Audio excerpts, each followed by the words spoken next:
Hi everyone! Welcome to my Facebook channel. This is Nancy. How are you today? Ang ating pag-uusapan ngayon is about ganito ka kahalaga. Well, pagdating sa value, sa halaga, kino-compare natin yung ating sarili sa iba, kino-compare natin yung ating sarili sa mga achievements ng iba. Well,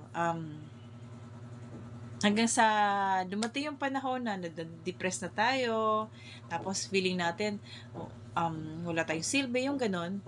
Yung, sana ganito ako dati, sana ganito ako ngayon. Oh. So, parang sinisisi natin yung ating sarili.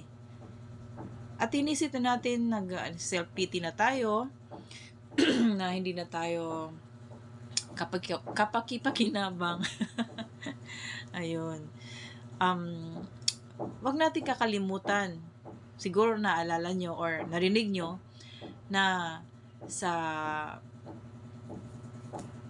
Word of God, naalala natin na sa Luke 12:7 na napakahalaga pala natin. Maging ang Panginoon ay alam niya yung ilang piraso ang ating buhok. Ilan lahat ang buhok natin, ibig sabihin. So, wag tayo matakot, sabi doon, kasi mas valuable tayo sa ibon, sa sparrow. So, yun yung nabasa ko, na I hope na hindi yun nakakalimutan yan, na may pag-asa, na si Lord mismo, binigyan tayo ng kahalagahan. No, ibig sabihin, ganito ka kahalaga, may halaga ka, mas precious ka pa sa mga rubies. Ibig sabihin ng rubies, yung mga mamahaling bato. So, isipin lang natin lagi na may halaga tayo, may value tayo.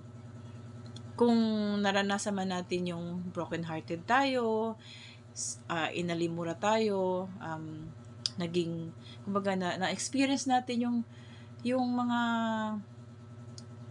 mga masasakit na, kumbaga, binaba yung ating pagkatao. Pero wag natin kakalimutan na si Lord ay binigyan tayo ng halaga. Mahalaga tayo, bakit? Nung ginawa ni God ang sanlibutan, inuna niya yung mga pangailangan natin, yung mga pagkain natin, fruits, vegetables, animals. Kasi, ang tao, pag dumating man, hindi na siya maghahanap. Ganon tayo kahalaga. Mahalaga tayo sa Panginoon talaga.